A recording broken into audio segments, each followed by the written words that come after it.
दारू गांजा मत पियो यारो, दारू से शरीर गंदा हो जावे छे, गांजा ने मतिगुंग हो जावे छे, अपने कमर का दाम खर्च के मुंह में मक्खी आ जावे छे। सांगत आलो सांगत राहणार, आज सांगणार उद्या सांगणार परवा सांगणार, जोपर्यंत तांबे बाबा जिवंत आहे तोपर्यंत सांगत राहणार माझ्या अहिल्यानगर जिल्ह्यामध्ये सत्य घडलेली घटना 5 मिनिटात।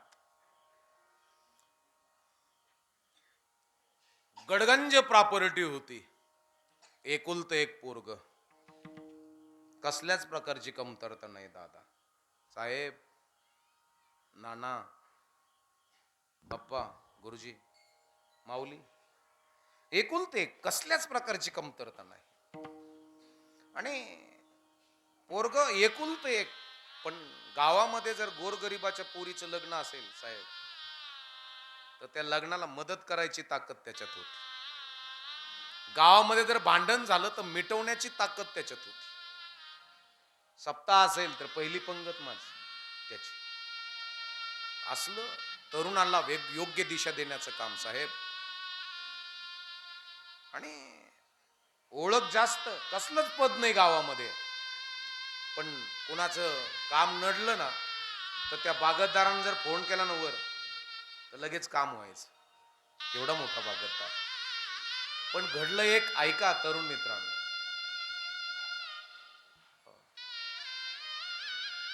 भैया साहेब, दुसरे कुठे गेले ऐका, हे तुमच्या खांद्यावर धुरा आहे, तुम्ही असतील हे तुम्ही तरुण मित्र असतील, हे इथं बसलेले असतील, तुमच्याकडे धुरा आहे, तुम्हाला कशी सांभाळायची हे तुम्ही बघायचं। महाराज एवढा ब्रिलियंट पोरगा, काही भांडण झाले तर मिटवायचा, कोणी व्यसन करायला लागलं तर त्याच्या घरी जाऊन बसायचं 2-2 तास, त्याला समजून सांगायचा हे करू नका, आपण नाही यातले, असलं मोठापणा। 33 लग्न लावले वाड्यासमोर दादा त्या माणसाला, आपल्या स्वतःच्या वाड्यासमोर 33 गोरगरीब पोरींचे लग्न। त्या पोरींच्या बापाने म्हणावं पैसे, अरे जाऊ दे रे पैसे, तुमची पोरगी म्हणजे माझी बहीण आहे, बस याच्याकरता माझा जन्म आहे असं म्हणायचं। पण काही लोकांना खटकलं भैया, ते खटकलं, ते म्हणले याच्याकडे काही नसताना हा एवढं मोठं कार्य करतो, मग त्याला राग आणायला लावला।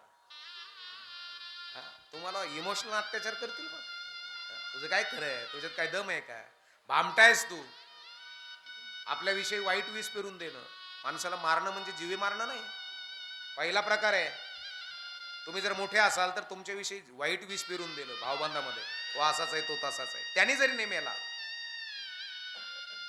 नाही मेला तरी कार्यक्रमाला बोलायचं, सारेचे नाव घ्यायचे आणि त्याचं नावच घ्यायचं नाही, हा दुसरा प्रकार मारण्याचा, आत्मविश्वास खच्चीकरण करण्याचा। तिसरा प्रकार हे विदुर नीतीमध्ये सांगितले, तिसरा प्रकार, याने जर नाहीच मेला तर स्वतःचा जावई करून घ्या।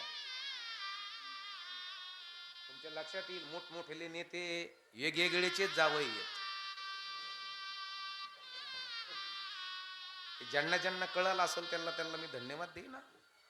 याने जरी नाही मेला तर स्वतःचा जावई करून घ्या। तो त्याने कशानच मेला नाही, दारूचं व्यसन लावलं। 70 एकराचा बागतदार 7 गुंठ्यावर आला 3च वर्षात, बांगल्याचं सफर झालं, महाराणी सारखी राहणारी त्याची बायको दरिद्री झाली, डोक्याला खोबऱ्याचं तेल नाही, सोनं नाही, साडी फाटलेली, खांद्यावरती ब्लाऊज तुटलेला, सपरामध्ये दारू पिऊन पिऊन लिव्हर खराब झालं, दवाखान्यात जायला पैसे नाही, शेवटी सडून मेलं दादा। सरपण नव्हतं जाळायला तर ग्रामपंचायतने विकत घेतलं सरपण, त्याला जाळलं, जे ते ज्याच्या त्याच्या घरामध्ये निघून गेले, पण त्याच्या सपरात 7 वर्षाचं पोरग, 3 वर्षाची पोरगी आणि त्याची बायको। आपल्या धर्मामध्ये रीत आहे बाप्पा, आपल्या धर्मामध्ये जर कोणी गेलं आजूबाजूची माणसं डबा घेऊन येतात, बरोबर आहे ना, डबा आणतात, त्या घरात पण डबा आणला, 1 दिवस 2 दिवस 3 दिवस, चौथ्या दिवशी कोणीच नाही आणला, घरामध्ये काहीच नाही, दारुड्याने काही ठेवलंच नाही, चिमणी कोकून गेलं तरी दाना मिळणार नाही, एवढी भयान परिस्थिती. त्याच वेळेस ते 7 वर्षाचं पोरग उठलं ना, आई जवळ गेलं. आई, काय बाळा, भूक लागली ग. ती 3 वर्षाची पोरगी, विंचकलेले केस, फाटलेली फ्रॉक, गरिबीनं चेहरा काळवंडलेला आणि पोट पाठीला चिटकायला गेलेलं. उठली ती, आई जवळ गेली. तिला भूक लागली आहे, पण तिला भूक कशी लागती माहित नाही. ती फक्त एवढीच म्हणली, आई ग, काय पोटात दुखतं ग माझ्या. 4 दिवसाच्या आलेल्या भाकरी परातीत भिजू घातल्या, नरम केल्या, त्या लेकराला खाऊ घातल्या. लेकर झोपले. 5वा दिवस उजेडला. अंगणामध्ये कोणाच्या पावलाचा आवाज आला की ते दाराच्या फटीतून बघायचे कोणी आले काय भाकरी घेऊन, पण कोणीच नसायचं. दार नव्हतं, फळी लावलेली बाप्पा आणि आतून दगड लावलेला. एवढा मोठा माणूस शून्य झाला. सगळं संपलं, उजेडलं. सगळं संपलेलं आहे. मुळापासून झाड उपटले, मोडले घरटे फार चिरडले, भयानक गरजता वादळ सुटले, आता कुठला थारा पाखरा तुफान सुटला वारा. अशी स्थिती झालेली घराची. 5वा दिवस. ते 7 वर्षाचं पोरग पुन्हा उठलं, आई जवळ गेलं आणि आईला म्हणत होतं, आई, काय बाळा, भूक लागली ग. ती 3 वर्षाची पोरगी जवळ आली. आई, काय बेटा, पोटात दुखतं ग माझ्या. पती मरून किती दिवस झाले? 5. त्या स्त्रीनं पदर खवला, डोक्यावर घेतला, त्या दाराच्या फळीला लावलेला दगड बाजूला केला, 2 प्रकारच्या चपला घातल्या. एकेकाळी महाराणीसारखी फिरणारी स्त्री लोकांच्या नजरा चुकून दुकानदाराकडे चालली. जसा तळ्यातून बेंडूक निघावा आणि तळ्याच्या कडीनं चालावा, सापाच्या नजरा चुकून, तशी ती स्त्री लोकांच्या नजरा चुकून दुकानदारासमोर गेली आणि आपला फाटलेला पदर तिनं पसरवला. एकेकाळी त्या दुकानदाराला तिच्या नवऱ्यानं दुकान टाकायला मदत केली होती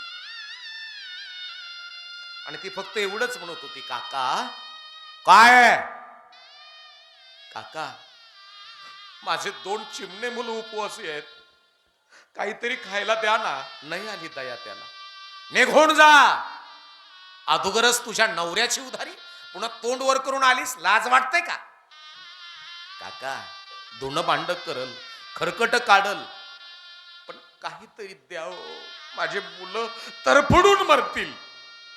विको द्या बंद करून, तरफडून मरतील, काहीतरी द्या ना.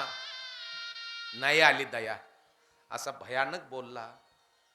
अंगावरून बोरटीची काठी काट्यासगट फिरवल्यानंतर जेवढ्या वेदना होतील ना, तेवढ्या तिच्या हृदयाला वेदना झाल्या. असं वाटत होतं गावाच्या पलीकडे विहीर आहे, पळत जावं आणि विहिरीमध्ये देहाचा अंत करावा. पण लक्षात आलं, आपण मरू, पण आपल्या पिलाचं काय, आपल्या लेकराचं काय. म्हणून लेकरासाठी ती जड अंतकरणाने पुन्हा त्या सपराकडे निघाली आणि सपरा जवळ गेली आणि गेल्यानंतर 2 लेकरं तिची वाट बघत होती. ते पोरं उठले, पळत गेले, आईच्या कमराला मिठी मारली. आईला म्हणत होते, ए आई, काय आणलं ग खायला? त्यावेळेस आईनं दोन्ही पोरांच्या डोक्यावर हात ठेवला आणि सांगितलं, लेकरा, कुणीच काही दिलं नाही. त्या 3 वर्षाच्या पोरीला उचलून घेतलं, 7 वर्षाच्या पोराच्या बोटाला पकडलं, आतमध्ये गेली, फळी लावली, दगड लावला. पण त्या 7 वर्षाच्या पोराला सणसणून ताप आला साहेब. दवाखान्यामध्ये नेण्याकरता पैसे नाही. हात लावला, चटका बसल नाना. एवढ्या भयान परिस्थितीत मध्ये तिनं उपरणं फाडलं, मिठाचं पाणी केलं, मीठ वाटीत टाकलं, त्याच्यामध्ये एक असं फडकं टाकलं, मिठाच्या पाण्याच्या पट्ट्या ते डोक्याला लावत होती आणि तिचं 7 वर्षाचं लेकरू झोपेत बारळत होतं आणि एवढंच म्हणत होतं, आई, भूक लागली ग, आई, भूक लागली ग. एवढं बारळत होतं. ती 3 वर्षाची पोरगी उठली, आई जवळ गेली, आईच्या खांद्यावर हात ठेवला. विंचकलेले केस, फाटलेली फ्रॉक, गरिबीनं चेहरा काळवंडलेला आणि पोट पाठीला चिटकायला गेलेलं. ती फक्त एवढंच म्हणत होती, आई, काय बाळा, आपल्या दादाला काय झालं ग? दादाचं दुखतंय. आई, काय बाळा, आपला दादा मरल का ग? त्यावेळेस त्या आईनं तिचं तोंडच तापलं. गप ना ग, असं नको ना बोलू. हा आपला उद्याचा आधार आहे दादा, आपल्याला कमवून घालणार आहे दादा. आपला दादा बरा होईल. आणि असं का म्हणालीस लेकरा, आपला दादा मरल म्हणून? त्या पोरीचं उत्तर आहे महाराज, 3 वर्षाच्या पोरीचं. साहेब, ते 3 वर्षाची पोरगी काय म्हणते माहित आहे का? आई, काय आपला जर दादा मेला ना, हा, आपला जर दादा मेला ना, हा, लोक आपल्याला भाकरी आणतील. दारू संपली का पिणारे संपले हो? बोला ना. मारोतरायाचा सप्ताह कशा करताय माहित? या सप्ताहात एक जण जरी सुधारला ना गावातला, एक जण, तर 1000 सुधारण्याचं पुण्य प्राप्त होईल तुम्हाला. व्यसन मुक्त जीवन जगा, आनंदाने जगा, समाधानाने जगा. कधी जाणार आहोत माहिती नाही मायबापांनो, म्हणून करावी तातडी परमार्थाची पक्षी अंगणी.